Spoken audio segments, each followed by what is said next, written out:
Yo, in case you haven't noticed, everything's freaking expensive. I mean, look at this. The US inflation rate keeps going up year after year, but lucky for you, I'm gonna give you 4 strategies to secure some awesome guitar gear in 2024. Now stick around to the end because strategy number 4 is unusual, but it's gonna allow you to take control of the prices in this expensive guitar world.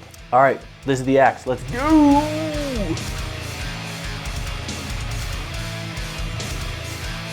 Hey y'all, welcome back to the channel. For those of you that are new, my name is Nick. I know everyone is feeling it financially these days. I mean, when I go to the grocery store, I do think twice about picking anything up. It also makes pursuing a hobby or getting new gear for that hobby almost impossible. But have no fear because I'm gonna give you 4 strategies to secure some awesome guitar gear here in 2024. I know, 2024 is here and it's here to stay. All right, and let's get right into it with number 1. You gotta start looking at budget brand guitars. I know some of you just switched off my channel hearing that, and that's okay. I too never thought I would even consider a budget brand guitar after being an Ibanez and Jackson loyalist for so many years, but hear me out. Brands like Harley Benton, All-in-One Guitar, even Leo James have jumped on the demand for real quality made guitars for great prices. I mean, to me, it makes total sense because who's tired of paying exorbitant prices for the brand name of some of these guitars? I mean, some of the specs that you get on these guitars are basic and you're really just paying for the i.e. Fender or Gibson name. As a real life example, let's take a look at a Harley Benton Fusion to explain why this is such a good deal like a lot of those budget guitars out there. Let's go with this Fusion 3 with the roasted neck.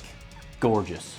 All right, so bird's eye view of this bad boy, this thing actually looks like an upscale kind of Charvel or something like that. All right, some highlights. This thing comes with stainless steel frets, a Floyd Rose 1000 tremolo, Grover tuners, and a roasted maple neck. Now listen to me when I say this, you rarely find a Floyd Rose 1000 series on a guitar at this price point, and I'll show you. Look at this Jackson X Series soloist. What do you see there? You see a Floyd Rose special made with really cheap materials. Now let's pull up this Jackson Dinky for $5.99. Same story, comes with a licensed, cheap, Jackson branded Floyd Rose. Ooh, made of zinc alloy, cheap materials.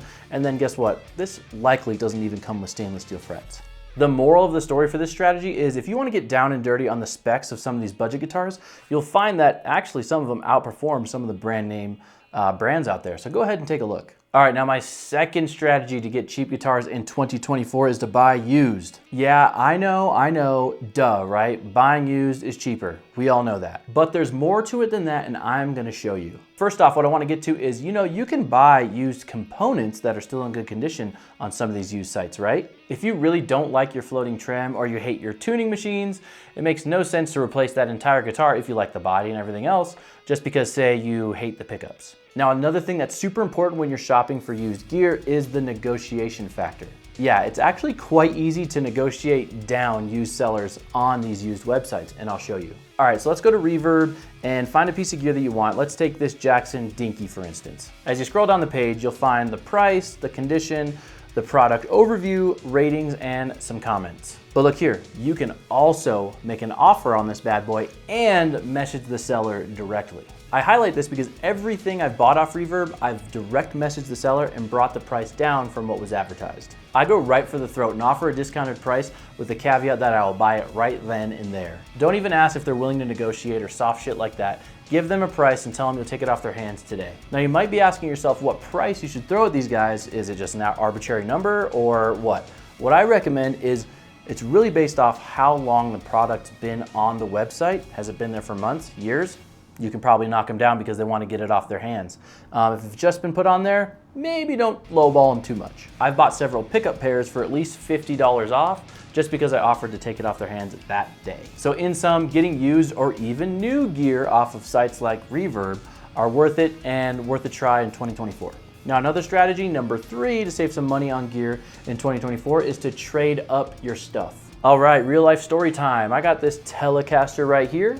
By trading up some gear that was just collecting dust in my basement and no money out of my pocket. So basically I just gave you the technique right there. Using your old gear that you probably don't use or you don't value and using that as currency to trade up for things that you actually want. You would be completely surprised at the amount of people that accept trades and other things like on Facebook Marketplace and other secondhand selling websites like that. So for this example, let's take Facebook Marketplace. All right, so let's take a look here. We have a ton of guitars. Let's say we're looking for a Fender Stratocaster. All right, this looks like a good one.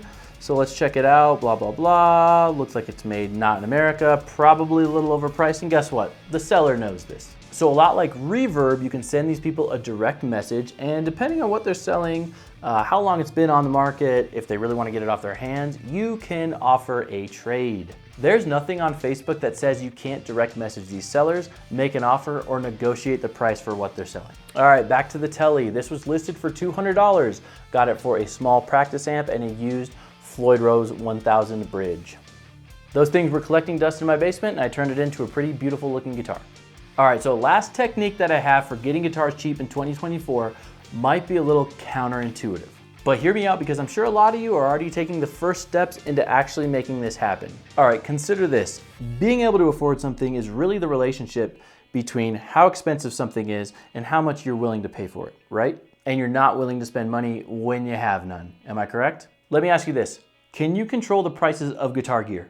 When prices skyrocket, is that something you can actually affect? So what can you affect? Well, really not much, but what you can control is the amount of money you have in the front end, basically your income, and you can increase that by monetizing your guitar content. Okay, I'm not telling you to quit your day job and become a guitar influencer, don't do that. But if you're already making guitar content, which is either filming yourself playing and uploading it to the internet or posting memes about guitar, there's no reason why you shouldn't be getting paid for that content.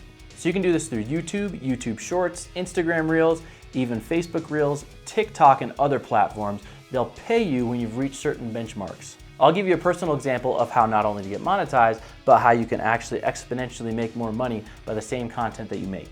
So I started this YouTube channel about 2 years ago, and about 7 months later, I became monetized and started getting money for my guitar content. At the same time, I started a Facebook page for the YouTube channel that was linked to my Instagram account that cross-posted all of the reels that I put on my Instagram, and it went right into that actual Facebook page. So through Reels and the algorithm, my Facebook page actually got monetized relatively fastly and started to get money for the same content that I was putting out on all platforms. Guys, I really recommend that you consider this so you have a little extra dough to get that gear that you want. If you have any questions, just let me know. Drop me a line on my Instagram and I can help you out with YouTube visibility, Reels visibility, and anything like that. All right, guys, that's the end of the video. I really appreciate you sticking around. Let me know what you thought in the comments. If you haven't already, consider subscribing below so you don't miss any content like this. All right, later.